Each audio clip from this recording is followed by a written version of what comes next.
बिस्मिल्लाहिर्रहमानिर्रहीम। यूनिवर्सिटी की लड़कियां मेरे पीछे दीवानी थी, पर मेरी क्लास फेलो शाइस्ता मेरी तरफ देखती भी नहीं थी। मैं बस चाहता था कि वो भी हर लड़की की तरह मुझ पर मरे। इसीलिए मैंने उससे दोस्ती करनी चाहिए, पर वो किसी सूरत न मानी, तो मैंने अपने दोस्तों के साथ मिलकर उसे अगवा कर लिया। मैं उसे परेशान करना चाहता था, कुछ देर बाद उसे छोड़ देता, पर जब मैं काम से बाहर गया तो मेरे दोस्तों ने उसकी इज्जत खराब कर दी। मैं भी डरकर भाग गया। अगले दिन शाइस्ता से माफी मांगने उसके घर गया तो मालूम हुआ कि वो मर गई। इस बात को सालों गुजर गए, पर मेरे दिल से पछतावा न गया।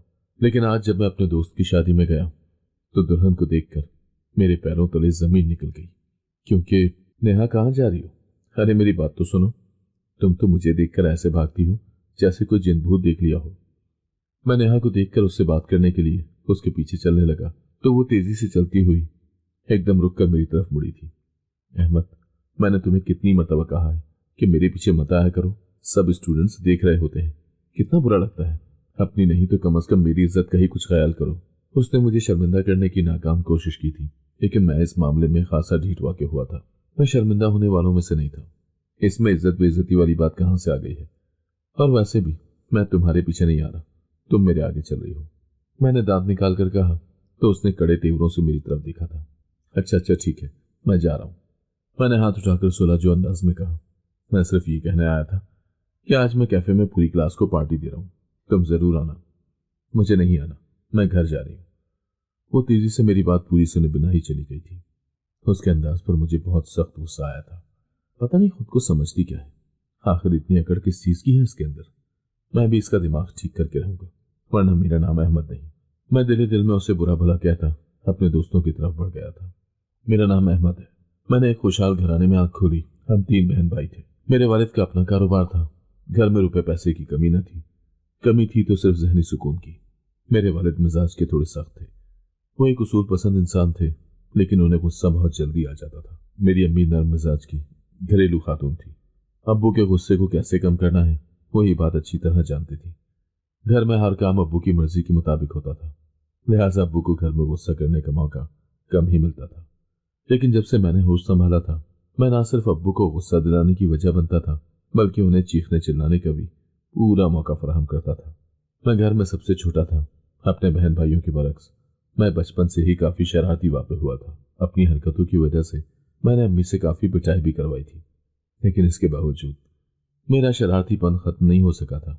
घर वालों को ख्याल था कि शायद बड़ा होने के बाद मैं सुधर जाऊंगा, लेकिन बड़ा होने के बाद मेरी शरारतें भी पहले से ज्यादा हो गई थी। स्कूल से अक्सर मेरी शिकायतें आती तो मुझे वालिद साहब से खूब डांट पड़ती। आज तक तुम्हारे भाई या बहन किसी की भी कभी शिकायत नहीं आई है स्कूल से? वालिद साहब गरज कर कहते। हमेशा उनकी तारीफ ही सुनने को मिली है। और एक तुम हो, मजाल है जो कभी एक हफ्ता भी सुकून से गुजारा हो तुमने। अपने बहन भाइयों से ही कुछ सबक सीख लो बेवकूफ। वालिद साहब मुझे खूब लान तान करते, लेकिन मुझ पर कुछ खास असर न होता था। मैं अपने बहन भाइयों से बहुत ज्यादा मुख्तलिफ था। मेरे अंदर लाभ वालीपन हद से ज्यादा था। मैं कभी किसी चीज को संजीदगी से लेने का कायल ही न था। मुझसे बड़ा एक भाई और एक बहन थी। दोनों बहुत काबिल और समझदार थे। बहन मेडिकल की तालीम हासिल कर रही थी, जबकि भाई मुझसे बाहर पढ़ने गया हुआ था। मेरे वालिदैन उन पर फख्र करते थे और उनकी तारीफ करते नहीं थकते थे। हमारे खानदान में सब लोग ही आला तालीम याफ्ता थे। खुद मेरे वालिद भी अपने जमाने के ग्रेजुएट थे। यही वजह थी कि वो तालीम को बहुत ज्यादा अहमियत देते थे। घर में अगर कोई निकम्मा और लापरवाह था तो वो मैं था, जो ना अपनी पढ़ाई में दिलचस्पी लेता था, ना ही किसी और जिम्मेदारी को संजीदगी से लेता था। इसी तरह डांट खाते मेरी जिंदगी के चंद साल मजीद गुजर गए थे। मैं स्कूल पास करके कॉलेज में आ गया था। कॉलेज में आकर तो मेरी जिंदगी ही बदल गई थी। यहाँ आकर मुझे काफी आजादी का एहसास हुआ था। यहाँ स्कूल वाली पाबंदियां न थी, न हर बात की शिकायत घर भेजी जाती थी। लिहाजा अब मुझे खुलकर तफरी करने का मौका मिल रहा था, और मैं भी इस मौके का खूब फायदा उठा रहा था। कुछ मेरी फितरत ही ऐसी थी और कुछ जवानी का जोश था। कॉलेज में भी मेरा वक्त दोस्तों के साथ हंसी मजाक और दूसरे स्टूडेंट्स को तंग करने में ही गुजर जाता था। और कॉलेज के बाद भी मैं घर जाने के बजाय दोस्तों के हमरा आवारागर्दी करने को तरजीह देता था। कभी शाम देर तक दोस्तों के साथ कैफे में बैठा रहता, कभी गाड़ियों की रेस लगाना या फिर बिना मकसद सड़कों पर घूमना। मेरे लिए यही जिंदगी थी। मेरी इन हरकतों की वजह से वालिद अक्सर मुझसे नाराज रहते थे। वो मुझे भी बड़े भाई की तरह आला तालीम के लिए मुझसे बाहर भेजना चाहते थे, लेकिन मुझे पढ़ाई में कोई खास दिलचस्पी ही नहीं थी। मेरे बड़े बहन भाई भी अक्सर मुझे समझाते थे कि मैं अपना वक्त फजूल कामों में बर्बाद ना करूं और अपने करियर पर तवज्जो दूं, लेकिन मैंने कभी उनकी बातों की परवाह नहीं की। मुझे लगता था कि मेरे बहन भाई वालिद साहब को खुश करने के लिए एक रोबोट की तरह जिंदगी गुजार रहे थे। उनकी जिंदगी बहुत रूखी फीकी और बदमजा थी। ना उनकी जिंदगी में हंसी मजाक था, ना दोस्त, ना ही कोई थ्रिल और एडवेंचर था। सिर्फ मोटी मोटी किताबें थी। भला ऐसी जिंदगी भी किस काम की थी? जिस तरह की जिंदगी मैं गुजार रहा था वो एक भरपूर जिंदगी थी। जिंदगी के हर लम्हे का लुत्फ लेना ही असल जिंदगी होता है। उस वक्त मेरी सोच ऐसे ही सतही हुआ करती थी। मुझे लगता था कि सब कुछ हमेशा ऐसा ही चलता रहेगा और मेरी जिंदगी जैसे रवा दवा है वैसी ही रहेगी। जिंदगी के इस लाभ वाली पन में वक्त जैसे पर लगा कर उड़ रहा था। मेरे कॉलेज का आखिरी साल था। रिजल्ट आया तो मैं बमुश्किल पास हुआ था। मेरे वालिद साहब ने मुझे खूब बातें सुनाई थी। अहमद, तुम्हें कुछ शर्म भी आती है कि नहीं? ये तुमने अपना रिजल्ट देखा है? कितने कम नंबर हासिल किए हैं तुमने। मुझे तो यकीन ही नहीं आता कि तुम मेरी औलाद हो। अपने भाई को देखो, उसने इस सेमेस्टर में भी अपनी यूनिवर्सिटी में पोजीशन हासिल की है और एक तुम हो जो बमुश्किल पास हुए हो। अब्बू की बातों से मेरा दिल जलकर रह गया था। अब्बू, मैं उनके जैसा नहीं हूँ और ना कभी बन सकता हूँ, और आपको तो मेरी मेहनत कभी नजर ही नहीं आती है। फेल तो नहीं हुआ ना? पास होकर दिखाया है मैंने। पास होने के लिए बहुत मेहनत की है मैंने मुंह बनाकर कहा तो अब्बू को मजीद गुस्सा आ गया था। खाक मेहनत की है तुमने। सारा सारा दिन तो आवारागर्दी करते रहते हो। पढ़ते किस वक्त हो तुम? ऊपर से झटाई देखो अपनी। तुम्हारी वजह से मेरा बीपी हाई हो जाता है। तुम तो मुझे अपनी शक्ल ही मत दिखाया करो। दफा हो जाओ यहां से। अब्बू ने कहा तो मैं फौरन उठकर अपने कमरे में भाग गया था। मैं हमेशा यही जाहिर करता था कि वालिद की बातों से मुझे कोई तकलीफ नहीं होती, लेकिन उनका हर बार बहन भाइयों से मेरा मुआवजा करना और हर मौके पर मुझे बुरा भला कहना मुझे सख्त अजियत से दो चार कर देता था। बचपन से ही मैं वालिद साहब का ये रवैया बर्दाश्त कर रहा था, लेकिन अब मैं काफी हद तक उनके इस रवैये का आदी हो चुका था। लिहाजा अब उनकी बातों को सीरियस लेना मैंने छोड़ ही दिया था। लेकिन दिल के अंदर एक हल्की सी तकलीफ का एहसास हमेशा बाकी रहता था, जिसे मैं अपने दोस्तों के साथ आवारागर्दी और उल्टी सीधी हरकतें करके जायल करने की कोशिश करता था। वजह यही थी कि लोग मुझे अमीर बाप का बिगड़ा हुआ बेटा समझते थे। मेरी माँ मेरे लिए बहुत परेशान रहती थी। मुझे भी उनसे बहुत मोहब्बत थी। वो अक्सर रात को मेरे देर से घर आने पर मेरा इंतजार करती। मैं उनको देखकर शर्मिंदा हो जाता। अम्मी, आप सो जाती, आप क्यों जाग रही हैं अभी तक? अहमद बेटा, मुझे ऐसे कैसे नींद आ सकती है? जब तक तुम नहीं आते मुझे फिक्र लगी रहती है। अम्मी, मैं दोस्तों के साथ था, आप फिक्र ना किया करें, अम्मी नरम लहजे में समझाती। अहमद बेटा, मैं मानती हूं कि तुम्हारे बाबा का अंदाज गलत है, लेकिन उनकी बातें बिल्कुल दुरुस्त है। वो तुम्हारी बहुत फिक्र करते हैं। वो तुम्हें अपने बहन भाइयों से कमतर नहीं देखना चाहते। तुम उनकी बातों पर रंजीदा ना हुआ करो। वो जो कहते हैं तुम्हारे फायदे के लिए ही कहते हैं। अम्मी की बातें सुनकर मुझे लगता था कि शायद वो ठीक ही कहती हैं। वालिद मेरे दुश्मन तो नहीं थे। उन्होंने मुझे हर सहूलत दे रखी थी, कभी पैसों की कमी ना होने देते थे। आप फिक्र न करें अम्मी, सब ठीक हो जाएगा, मैं उन्हें तसल्ली देता। लेकिन मैं खुद को बदलने की कोशिश कभी भी नहीं करता था। मुझे लगता था कि जिंदगी मेरे लिए खेल तमाशा है, लेकिन वक्त के थप्पड़ कब इंसान को संजीदा कर देते हैं ये मुझे उस वक्त समझ आया, जब जिंदगी ने एक ऐसा मोड़ लिया जिसने सब कुछ बदल कर रख दिया।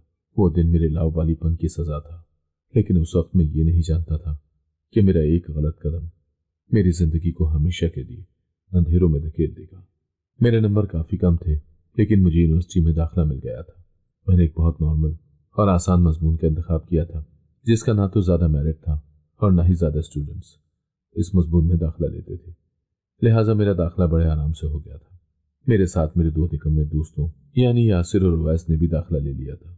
हम तीनों कॉलेज में भी हमेशा साथ रहते थे और अब यूनिवर्सिटी में भी साथ थे। दोनों का ताल्लुक मिडिल क्लास खानदान से था। ये दोनों भी मेरी तरह निकम्मे और बिगड़े हुए थे, बल्कि मुझसे दो चार हाथ आगे ही थे। रुपए पैसे के लिए ये लोग छोटे मोटे जराइम करने से भी गुरेज नहीं करते थे, लेकिन उस वक्त मैं उनकी इन हरकतों को एडवेंचर का नाम देता था। वालिद साहब को पता चला तो वो तंजिया मुस्कुराहट से बोले, इस मजमून में दाखिला लेने से बेहतर है कि मेरे साथ दफ्तर चलो और काम करना सीखो। तुमसे बेहतर तो मेरे चपरासी का बेटा है जो साइंस के मजमून पढ़ रहा है। तुम क्या कर लोगे? मजीद साल जाया ही करोगे। अब्बू अब दाखिला लिया है तो पढ़ ही लेता हूँ, 2 साल की तो बात है। मैंने कहा तो वो कुछ नहीं बोले थे। शुक्र था कि उन्होंने मुझे अपने साथ दफ्तर जाने पर जोर नहीं दिया था। वालिद साहब के साथ तो घर में चंद घंटे गुजारना ही मेरे लिए बहुत मुश्किल था। मैं उनके साथ पूरा दिन दफ्तर में कैसे गुजार सकता था। मेरा ख्याल था कि वालिद साहब भी यही सोच रहे थे कि उनके साथ दफ्तर जाकर मैं उनके ब्लड प्रेशर में ही इजाफा करूंगा, इसीलिए वो भी चुप हो गए थे। मैं यूनिवर्सिटी आकर बहुत खुश था। यहाँ तो हर तरफ रंग ही रंग बिखरे हुए थे। एक से एक खूबसूरत और मॉडर्न लड़की यूनिवर्सिटी में मौजूद थी। उनमें बहुत सी लड़कियां हद से ज्यादा आजाद ख्याल भी थी, जिनका यूनिवर्सिटी आने का मकसद मेरी तरह महज वक्त गुजारी करना था।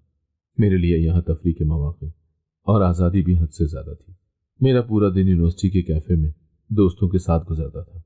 मैं यूनिवर्सिटी की जिंदगी को एंजॉय कर रहा था। यूनिवर्सिटी में मेरी कई लड़कियों से दोस्ती हो गई थी। मेरा हल्का अहबाब काफी वसी था। मेरी बातों और खलंडर तबीयत की वजह से लड़के लड़कियां सभी मुझे पसंद करते थे। मेरी बातों में खास कशिश थी। शायद यही वजह थी कि हर कोई मेरी महफिल का हिस्सा बनना चाहता था। मैं देखने में भी खूबसूरत था, खुद को मॉडल की तरह बना संवार कर रखता। यही वजह थी कि कई लड़कियां तो मुझ पर जान छिड़कती थी और मेरी तवज्जो हासिल करने के लिए कुछ न कुछ करती रहती थी। मेरे अंदाज और बेफिक्री शायद उन्हें मुतासिर करती थी, लेकिन मुझे सबसे कोई खास फर्क नहीं पड़ता था। यह सब मेरे लिए मामूल की बात थी। मैं उस वक्त खुद को किसी शहजादे से कम नहीं समझता था। वैसे भी मुझ में कौन से कोई कमी थी। अच्छा भला था मैं। कॉलेज की लड़कियां मुझ पर ठीक ही मरती थी। मैं हर लिहाज से मुकम्मल था, मगर मेरी शुरू से ही आदत थी कि जो भी मुझे ज्यादा लिफ्ट करवाता वो मुझे अच्छा न लगता। स्कूल में भी जो लड़के ज्यादा फ्री होने की कोशिश करते मैं उनसे पीछे हट जाया करता था। तो यूनिवर्सिटी में भी मेरे साथ वही हुआ। बहुत सी लड़कियां मुझसे दोस्ती की ख्वाह थी, मगर मैं चाहकर भी उनकी तरफ ना बढ़ सका। बल्कि मुझे वो लड़की पसंद आई जो मुझे कभी भी लिफ्ट न करवाती थी, और वो नेहा थी। मासूम और खूबसूरत। उसका ताल्लुक एक नॉर्मल खानदान से था। वो अपने वालिदैन की एक ही बेटी थी। शायद इसीलिए उसमें अकड़ और गुरूर हद से ज्यादा था। मैंने नेहा से कई बार दोस्ती करने की कोशिश की, मगर वो हर बार इनकार कर देती। मैं उसके रवैये पर हैरत के साथ अफसोस भी करता था। भला मुझ में किस चीज की कमी थी। मैं कहीं का शहजादा लगता था। लड़कियां मुझ पर फिदा थीं। अच्छे खानदान से ताल्लुक रखता था। वो लड़की न जाने क्यों इतना ऊंचा दिमाग रखती थी कि मिजाज ही नहीं मिलता था। मेरे दोस्तों यारों का कहना था कि वो ऊंची उड़ान है, तू वहां तक नहीं पहुंच सकता, लिहाजा अपना वक्त जाया न कर। यासिर और उवैस की बात सुनकर मुझे बेपनाह गुस्सा आया था। भला ऐसा कब हो सकता था कि मैं किसी लड़की की ख्वाहिश करूं और वो मुयस्सर न हो। देख लेना, एक दिन मैं तुम दोनों को उससे लाजमी दोस्ती करके दिखाऊंगा। फिर लगाता है शर्त? हाँ ठीक है, लगी शर्त। मैंने उन दोनों से शर्त लगा ली थी। शर्त जीतने की खातिर मैंने शरीफ और नेक बनने की अदाकारी की। तमाम हदें पार कर दी। नेहा के सामने इतना अच्छा बन गया कि वो खुद दोस्ती की ख्वाह हो। मैंने तमाम लड़कियों से दोस्ती खत्म कर दी और खुद को पढ़ाई में झोंक दिया। मगर ये सब सिर्फ नेहा को दिखाने और शर्त जीतने के लिए था। वो फिर भी न मानी। मैं जितना उसे अपनी तरफ माइल करने की कोशिश करता वो उतनी ही दूर भागती। मेरा दिल चाहता कि मैं उसका गुरूर तोड़कर खाक में मिला दूं, मगर कोई रास्ता ही समझ नहीं आता था। यूनिवर्सिटी में वैसे तो माहौल काफी खुला हुआ था, मगर उस्तादों का रवैया काफी सख्त था। वो किसी किस्म की बदतमीजी बर्दाश्त नहीं करते थे। इसीलिए मैं खुद को कुछ गलत करने से रोके हुए था, क्योंकि अगर बात असातिज़ा तक पहुंच जाती तो मुझे यूनिवर्सिटी से बाहर निकाल दिया जाता और अब्बा मुझे अपने साथ अपने दफ्तर में बैठने पर मजबूर कर देते और यूं मेरे ऐशो आराम के दिन खत्म हो जाते। सुनो नेहा, मुझे तुमसे जरूरी बात करनी है। मैं कब से नेहा की राह में पलकें बिछाया बैठा था। वो जैसे ही कमरा जमात से बाहर आती दिखाई दी, मैं फौरन उसकी जानिब लपका था। उसने मुझे देखते ही मुंह बनाया। यकीनन उसे मेरी आमद अच्छी न लगी थी। मैं उसके मुंह के टेढ़े मेढ़े जावियों को नजरअंदाज करके उसकी तरफ मुतवज्जा रहा। तुम 2 मिनट बैठकर मेरी बात तो सुन लो। आज मैं कोई फजूल बात करने वाला नहीं हूं। अगर तुम्हें मेरी बात पसंद ना आए तो तुम बेशक चली जाना। इसमें इतना तरद्दुद में पड़ने की क्या जरूरत है, मैंने उसे कहा। तो वो चुपचाप मेरे साथ चल पड़ी। मैं उसे यूनिवर्सिटी के कदरे सुनसान गोशे में ले बैठा। सुनो नेहा, वो बात दरअसल ये है कि मैं तुम्हें चाहने लगा हूँ और अपने घर वालों को तुम्हारे घर भेजना चाहता हूँ, ताकि वो तुम्हारे घर वालों से हमारी शादी की बात कर सके। मैंने अपने लहजे को नर्म बनाते हुए कहा तो उसने हैरत से मुझे देखा। मैं तुमसे दोस्ती नहीं करना चाहती और तुम मुझसे शादी के ख्वाब देख रहे हो? वो हैरान होती तंजिया लहजे में बोली। मुझे उस पर गुस्सा तो बहुत आया, मगर मैंने खुद पर काबू रखने की कोशिश की। देखो नेहा, मैं जानता हूं कि तुम ऐसी वैसी लड़की नहीं हो और तुम किसी से भी दोस्ती नहीं रखना चाहती हो। यूनिवर्सिटी में तुम्हारी सारी दोस्त भी लड़कियां ही हैं, लेकिन मैं तुम्हारे बारे में संजीदा हूं। मैंने पहले तुमसे दोस्ती का कहा था, पर तुम नाराज हो गई। लेकिन मैं तुम जैसी नेक और अच्छी लड़की को खोना नहीं चाहता। और तुम्हें अपनी जिंदगी में शामिल करना चाहता हूँ। मैंने लहजे को गमनाक बनाते हुए कहा तो वह अफसोस से सर हिलाने लगी। अहमद, मेरी बात सुनो। मैंने तुम्हें पहले भी कई दफा समझाया है कि मैं तुमसे दोस्ती या शादी कुछ नहीं कर सकती, क्योंकि मैं पहले ही किसी से मंसूब हूं और ये रिश्ता मेरे वालिदैन ने तय किया है। क्या ये तुम क्या कह रही हो नेहा? तुमने पहले कभी जिक्र नहीं किया अपनी मंगनी का?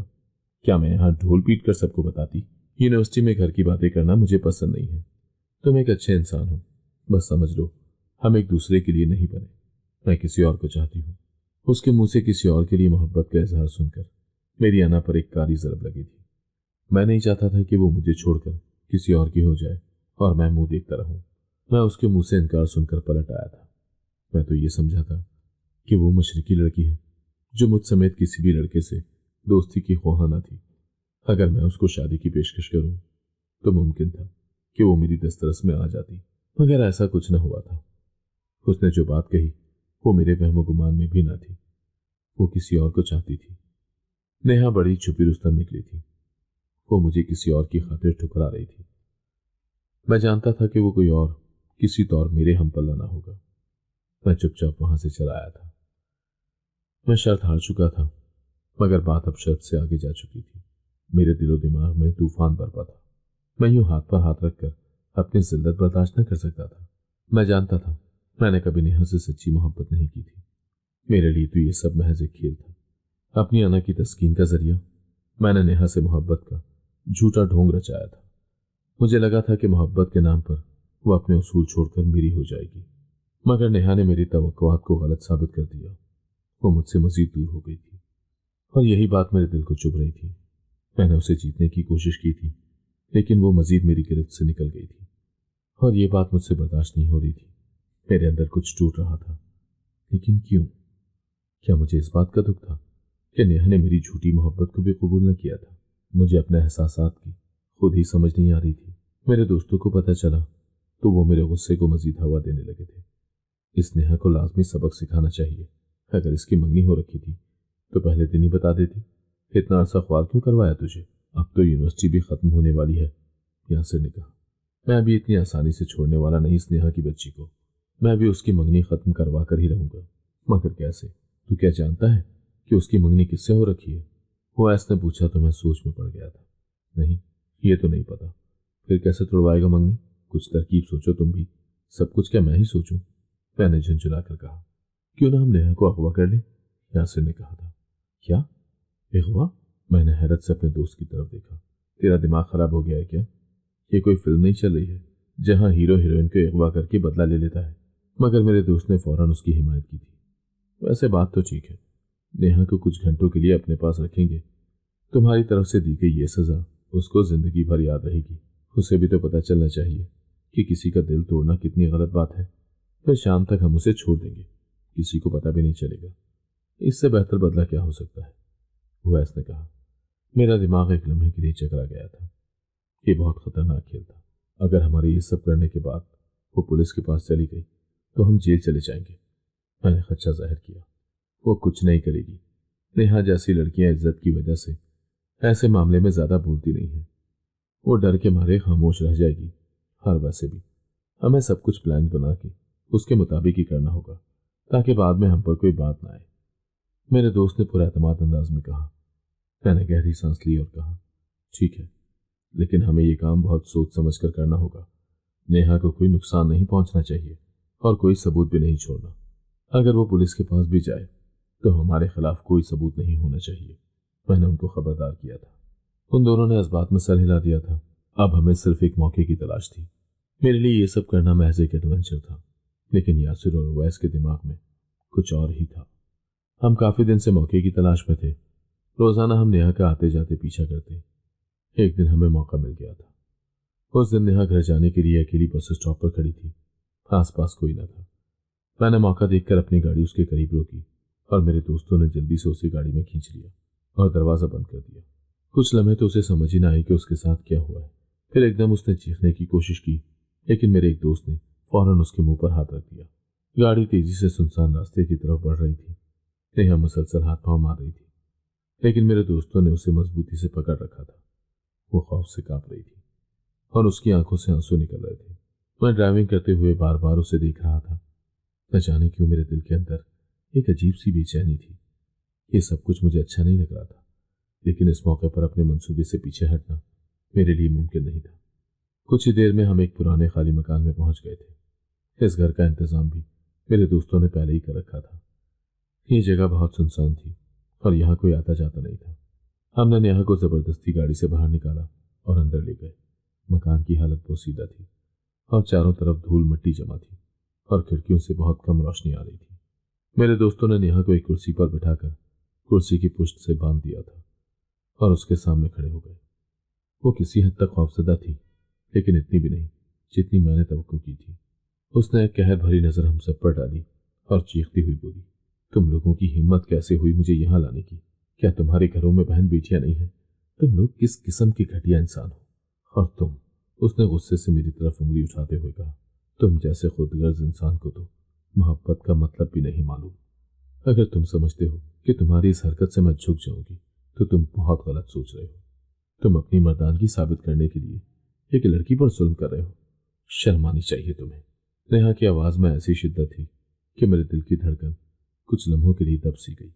वो हम सबको खरी खरी सुनाती रही, तुम लोगों को क्या लगता है मैं तुमसे डर जाऊंगी? तुम सब बुज़दिल इंसान हो, अपनी कमजोर अना और गुरूर के पीछे छुपे हुए हो। तुम जैसे लोग मुझे नहीं तोड़ सकते। मैं खामोशी से उसकी बातें सुनता रहा। उसके अल्फाज मेरे दिल में तीर की तरह चुभ रहे थे। नेहा की बातों ने मेरे अंदर की बेचैनी को मजीद बढ़ा दिया था। मैंने चाहा कि उसके सामने कुछ कहूं, उसे डांट कर चुप करवा दूं, लेकिन उस वक्त मेरी जुबान मुकम्मल तौर पर बंद हो चुकी थी। मेरे एक दोस्त ने गुस्से से कहा, बस करो नेहा, तुम्हें ज्यादा बोलने की जरूरत नहीं है। ये सब तुम्हारा ही किया धरा है। तुम्हारी अकड़ और गुरूर ने हमें ये सब करने पर मजबूर किया है। अगर तुम्हें लगता है कि तुम हमारे जिगरी यार को ठुकरा कर आराम से अपनी जिंदगी गुजार लोगी, तो ऐसा मुमकिन नहीं है। अब जब तुम वापस जाओगी तो तुम्हारा मंगेतर कभी तुमसे शादी नहीं करेगा, बल्कि ये रिश्ता हमेशा के लिए खत्म हो जाएगा। तुम्हारे किए की ये बहुत छोटी सजा है।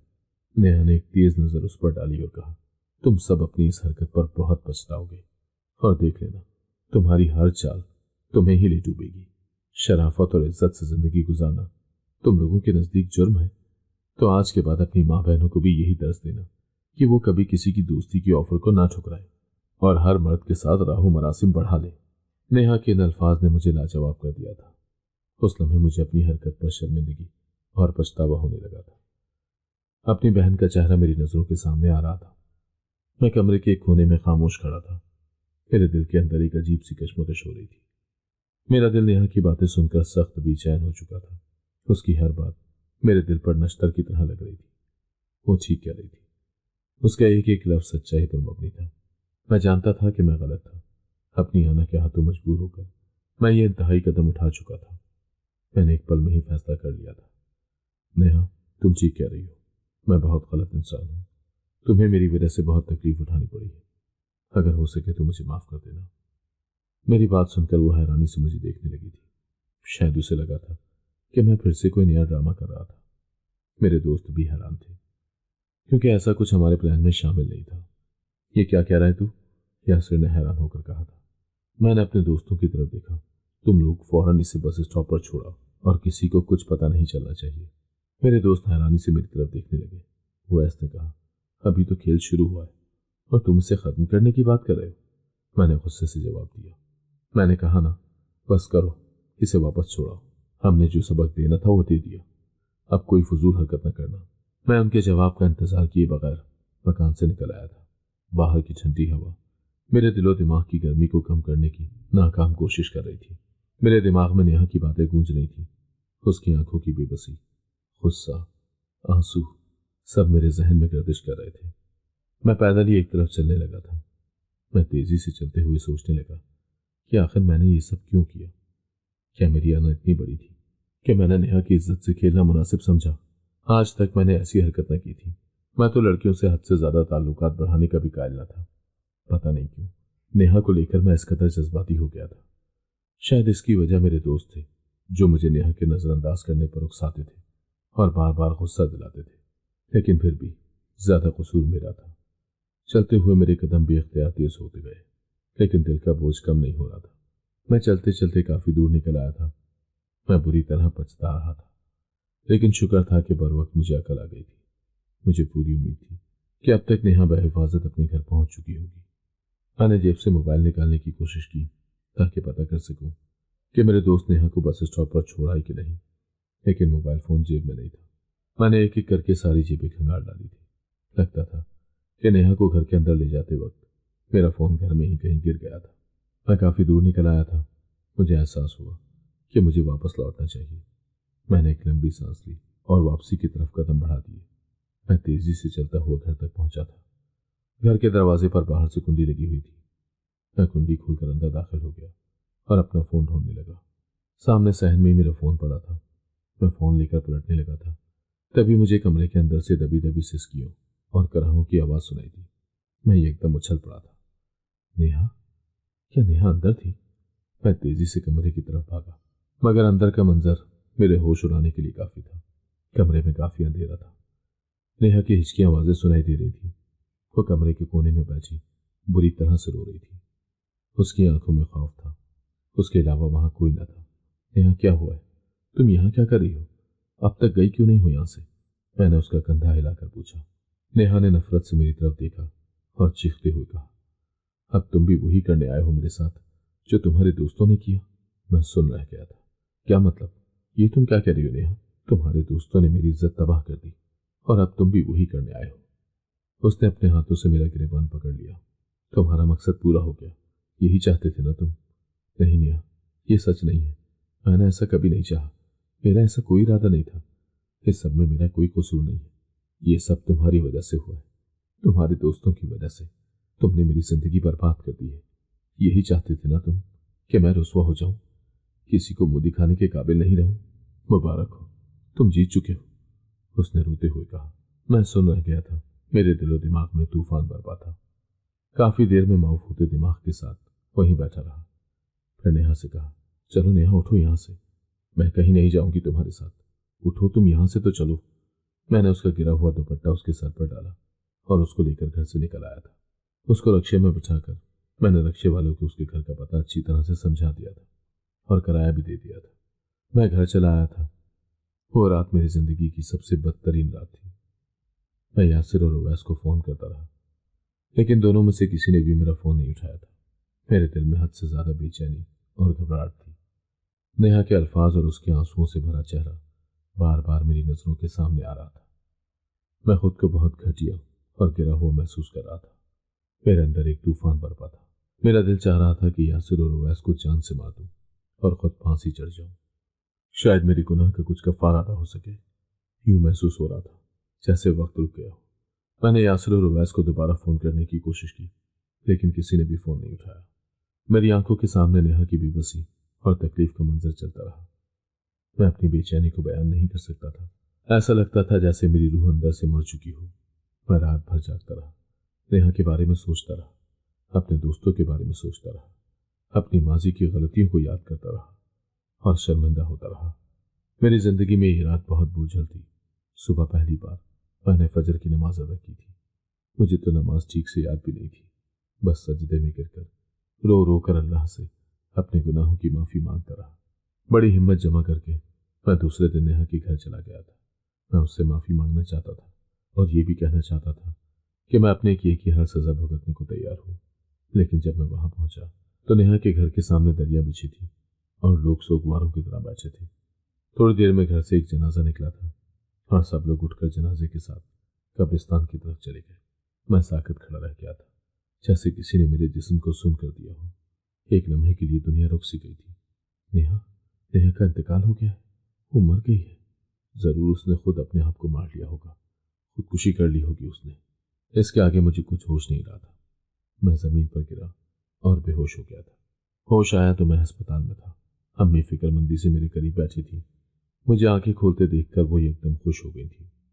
तभी मेरी बहन चली आई थी। सफेद कोट में वो हंसती मुस्कुराती बहुत प्यारी लग रही थी। क्या बात है अहमद, ऐसा क्या स्ट्रेस है तुम्हें? सच सच बताओ, उसने मुझसे पूछा तो मैं नजरें चुरा गया था। अगर नेहा की जगह मेरी बहन होती और कोई मुझ जैसा घटिया और कमजोर मेरी बहन से टकरा जाता, इससे आगे सोचने की मुझ में हिम्मत न थी। मैं घबरा कर उठ बैठा था। अम्मी, मुझे घर जाना है, मैंने बेचैन होकर कहा था। हाँ, तुम घर जा सकते हो, कोई परेशानी की बात नहीं है, बस खाने पीने का ध्यान रखना, बहुत कमजोर हो गए हो। उसके लहजों में बहनों वाली परेशानी थी। मैं घर आ गया था और अपने कमरे में बंद हो गया था। उस दिन के बाद मेरी जिंदगी मुकम्मल तौर पर बदल चुकी थी। ज़हनी सुकून की खातिर मैंने अल्लाह और इबादत की तरफ अपना रुझान कर लिया था। मैं एक ऐसी जिंदगी गुजारने लगा जो अल्लाह और ईमान के करीब थी। मेरा हर दिन का आगाज और इख्तिताम इबादत के साथ होता था। मैंने नमाज और कुरान की तिलावत को अपना मामूल बना लिया था। उससे मुझे सुकून और इस्तिकामत हासिल होता था। मैं जानता था कि यही वाहिद रास्ता है जिससे मैं नेहा की मौत के गम से निकल सकता था। बहुत सा वक्त यूं ही गुजर गया था। मेरे बड़े भाई ने वापस पाकिस्तान ना आने का फैसला किया था। उसको बाहर ही बहुत अच्छी मुलाजमत मिल गई थी और उसने वहां शादी भी कर ली थी। वालिद साहब को भाई से जो उम्मीदें थी वो सब खत्म हो गई थी। उनको काफी गहरा सदमा पहुंचा था और वो बीमार रहने लगे थे। बहन का रिश्ता भी उसके कुलीग डॉक्टर से तय हो गया था। जल्दी दोनों की शादी हो गई थी और शादी के बाद बहन भी अपने शौहर के साथ स्पेशलाइजेशन करने के लिए मुल्क से बाहर चली गई थी। मेरे दोनों बहन भाई बहुत ज़हीन और काबिल थे। इस मुल्क में उनके मुताबिक ना तो मुलाजमत थी ना आगे बढ़ने के मौके, लिहाजा वो यहाँ रहकर अपनी सलाहियतों को जंग नहीं लगा सकते थे। अब वालिद साहब को एहसास हुआ था कि अल्लाह के हर काम में मसलिहत होती है। अगर मैं भी अपने भाई बहन की तरह ज़हीन होता तो शायद आज मैं भी किसी और मुल्क में होता और वालिदैन यहाँ तन्हा जिंदगी गुजारने पर मजबूर होते। मैं अब्बा के साथ दफ्तर जाने लगा था। मैं उनकी डांट भी खामोशी से बर्दाश्त कर लेता था। उनकी हर डांट, हर मशवरा मेरे लिए एक सबक था और मैं उससे बहुत कुछ सीखता था। मैं समझता था कि अब्बू की मोहब्बत मेरे लिए इसी डांट में पोशीदा है। काश मैंने पहले उनकी मोहब्बत को समझा होता। उनकी हर बात मेरे लिए एक रहनुमाई होती। उनके साथ काम करने से मेरी बर्दाश्त और इस्तेकामत में इजाफा हुआ। मैं जानता था वो मेरी तरक्की और कामयाबी के ख्वाहा हैं। अब उनकी डांट मेरी जिंदगी में एक मुस्बत तब्दीली लाने का सबब बन रही थी। रफ्ता रफ्ता मैं अपने माजी के गम से किसी हद तक बाहर निकल आया था। मैंने उस वाक़े के बाद यूनिवर्सिटी की शक्ल देखी थी, न ही कभी किसी दोस्त से रब्ता रखा था। उवैस और यासर के बारे में पता चला था कि आजकल वो दोनों कार चोरी करने के जुर्म में जेल में थे। एक दिन इत्तेफाकिया तौर पर मार्केट में मेरी मुलाकात फराज से हुई थी। फराज मेरा यूनिवर्सिटी का दोस्त था। हम ज्यादा करीबी दोस्त नहीं थे, लेकिन फिर भी हमारी अच्छी सलाम दुआ थी। अरे अहमद तुम, वो मुझे देखकर बेख्तियार मेरे गले लग गया था। तुम तो यूनिवर्सिटी से ऐसे गायब हुए कि पलटकर खबर ही नहीं ली। उसने शिकवा किया। हाँ, बाबा का ऑफिस ज्वाइन कर लिया था, इधर ही मसरूफ हो गया था। अच्छा देखो, अब राब्ता खत्म न करना, मिलते रहना, वो खुश दिली से बोला था। हाँ, पूरी कोशिश करूंगा। अच्छा, इस हफ्ते मेरी शादी है और तुमने जरूर आना है। बहुत बहुत मुबारक हो, लेकिन मेरा आना थोड़ा मुश्किल हो जाएगा। मैंने सर खुजाते हुए कहा। मैं कुछ नहीं सुनूंगा, बस तुमको लाजमी आना है। अच्छा ठीक है फराज, मैं आने की पूरी कोशिश करूंगा, मैंने कहा तो वो मुस्कुराता हुआ बोला। ठीक है अहमद, शादी वाले दिन मुलाकात होगी। और अब तुम भी शादी कर लो, उसने हंसते हुए मुझे मशवरा दिया था। न जाने क्यों शादी का नाम सुनते ही मेरे जहन में छम से नेहा का मुस्कुराता हुआ चेहरा उतर आया था। मेरा फराज की शादी में जाने का कोई इरादा नहीं था, लेकिन उस दिन ना चाहते हुए भी मैं शादी में जाने की तैयारी करने लगा। मैं कुछ देर से पहुंचा था। फराज मुझे देखकर बहुत खुश हुआ था। फराज से गले मिलकर मैंने स्टेज पर बैठी हुई दुल्हन की तरफ देखा था और मेरे पांव तले से जमीन निकल गई थी। मेरे सामने सजी संवरी नेहा बैठी थी। नेहा जिंदा थी तो फिर उस दिन उसके घर से निकलने वाली मैयत किसकी थी? मैं यकटुक नेहा को देखे जा रहा था। उसने भी मुझे देख लिया था और उसके चेहरे की मुस्कुराहट पल भर में गायब हो गई थी। वो गुमसुम सी मुझे देख रही थी। मौलवी साहब निकाह पढ़ाने की तैयारी कर रहे थे। मुझे यहां से फौरी तौर पर चले जाना चाहिए। मैं वापसी के लिए पलटा था, लेकिन तभी एक आवाज सुनकर मेरे कदम वहीं जम गए थे। यह निकाह नहीं हो सकता। मैंने पलट कर देखा। वो फराज के वालिद थे और काफी गुस्से में लग रहे थे। हॉल में यकलख्त खामोशी छा गई थी। ये आप क्या कह रहे हैं अब्बा जी? फराज ने अपने बाप से कहा। मैं ठीक कह रहा हूँ। मैं ऐसी लड़की से तुम्हारी शादी हरगिज नहीं कर सकता जिसके किरदार के बारे में इस कदर गलत बातें हो रही हैं। खुद इस लड़की के मोहल्ले वाले इस लड़की के बारे में जिस किस्म की गुफ्तगू कर रहे हैं, वो सब सुनकर ही मेरा खून खौल रहा है। मैं कैसे ऐसी लड़की को अपने खानदान की इज्जत बना सकता हूँ? चलो फराज, ये शादी नहीं हो सकती। वो फराज का हाथ पकड़कर दरवाजे की तरफ बढ़े। मैंने आगे बढ़कर फराज को रोकने की कोशिश की थी। फराज, ये तुम क्या कर रहे हो? देखो, इन बातों में कोई सच्चाई नहीं है। नेहा जैसी अच्छी किरदार की लड़की तो पूरी यूनिवर्सिटी में कोई नहीं थी। वो बदकिरदार कैसे हो सकती है? लेकिन फराज कुछ सुनने की मूड में ही नहीं था। देखो अहमद, एक रिश्ते करवाने वाली खातून ने हमें कुछ लड़कियों की तस्वीरें दिखाई थी। उनमें नेहा की भी तस्वीर थी। मैं उसको पहचान गया था, इसीलिए मैंने इसका इंतखाब किया। इससे ज्यादा मैं इसके बारे में कुछ नहीं जानता, लेकिन अब जो कुछ सुनने में आ रहा है, आखिर कुछ तो हुआ ही होगा जो मोहल्ले वाले ऐसी बातें कर रहे हैं। और वैसे भी मैं अपने वालिदैन के खिलाफ कैसे जा सकता हूँ? मैं नहीं रुक सकता। वो वापस लौट गया था। मैं हक तक वहीं खड़ा था। काश आज मैं यहाँ आया ही ना होता। लोग एक एक करके उठकर जाने लगे थे। नेहा की माँ नेहा को गले लगाकर रो रही थी। हिम्मत करके मैं नेहा की माँ के पास आ गया था। आंटी, मैं नेहा से शादी करना चाहता हूँ, अगर आपको और नेहा को कोई एतराज ना हो। मेरे मुंह से निकलने वाले अल्फाज उन दोनों के लिए किसी धमाके से कम न थे। तुम कौन हो बेटा? आंटी, नेहा मुझे जानती है, मैं ऐसे खुश रखूंगा। बस आप इजाजत दीजिए, मैं अभी और इसी वक्त नेहा से निकाह करने को तैयार हूँ। ये तुम क्या कह रहे हो अहमद? मैं बिल्कुल ठीक कह रहा हूँ। ये मुमकिन नहीं है। क्यों नेहा, क्यों हर बार तुम मुझे इनकार कर देती हो? तुम्हारी जबान पर मेरी किसी भी बात के लिए कभी इकरार क्यों नहीं होता है? प्लीज इस बार इनकार मत करो। शायद इस बार किस्मत का फैसला यही है। वो चुप रह गई थी। मौलवी साहब, आप निकाह पढ़ाइए। मैंने कहा तो मौलवी साहब ने निकाह पढ़ाना शुरू कर दिया था। यूं बिल्कुल अचानक नेहा मेरी बीवी बन गई थी। वो बिल्कुल खामोश थी। मैं जानता था कि उसके दिल पर क्या गुजर रही थी। नेहा की मां अलबत्ता बहुत खुश थी। मैं नेहा को लेकर घर चला आया था। अम्मी मेरे साथ सजी संवरी दुल्हन को देखकर हैरान रह गई थी। ये क्या, तुम शादी में गए थे और दुल्हन को लेकर आ गए? मैंने तमाम हालात उन्हें बता दिए थे। उन्होंने कोई एतराज नहीं किया था। अब्बू भी कुछ नहीं बोले थे। वो काफी बीमार थे और अब मेरे किसी फैसले पर कोई एतराज नहीं करते थे। मैं नेहा को कमरे में ले आया था। नेहा, मुझे लगा था शायद तुम जिंदा नहीं हो। मैंने तुम्हारे घर से जनाजा निकलते देखा था। हाँ, उस दिन मेरे अब्बा का इंतकाल हो गया था। वो काफी अरसे से बीमार थे। उस दिन मेरी गुमशुदगी की वजह से उनकी तबीयत मजीद खराब हो गई थी। मैं घर आई तो मुझे इस हाल में देखकर बर्दाश्त न कर पाए। मेरे बिना बोले ही वो सब कुछ समझ गए थे और उसी रात अब्बू का इंतकाल हो गया था। मोहल्ले वालों ने मेरी गुमशुदगी से खुद ही बहुत सी कहानियां गढ़ ली थी जो वो अब तक नहीं भूल पाए। मैं जानती हूँ कि तुम उस दिन आए थे और तुम वहीं पर बेहोश हो गए थे। तभी लोगों की शोर मचाने पर मैं बाहर आई थी। सबको लगा था कि तुम हमारे कोई रिश्तेदार हो और अब्बा के जनाजे में शिरकत करने आए हो। नेहा, मेरी वजह से तुम्हारी जिंदगी में बहुत कुछ गलत हुआ है, लेकिन मैं वादा करता हूँ कि अब ऐसा कभी नहीं होगा। सिर्फ एक बार मुझे माफ करके मेरे साथ नई जिंदगी का आगाज करो। मुझे एक आखिरी मौका दो प्लीज। मैंने उसके आगे हाथ जोड़ दिए थे। नेहा ने मुझे कबूल कर लिया था। उसने माजी को भुलाकर आगे बढ़ने का फैसला किया था और वक्त ने साबित किया था कि हमारा यह फैसला कितना दुरुस्त था। हम एक दूसरे के साथ मुतमईन थे और खुश भी। अगर आपको आज की कहानी पसंद आई है तो वीडियो को जरूर लाइक कीजिएगा और अपने दोस्तों के साथ भी शेयर कीजिएगा। और हाँ, अगर आपने अभी तक हमारा चैनल सब्सक्राइब नहीं किया तो जरूर सब्सक्राइब करें।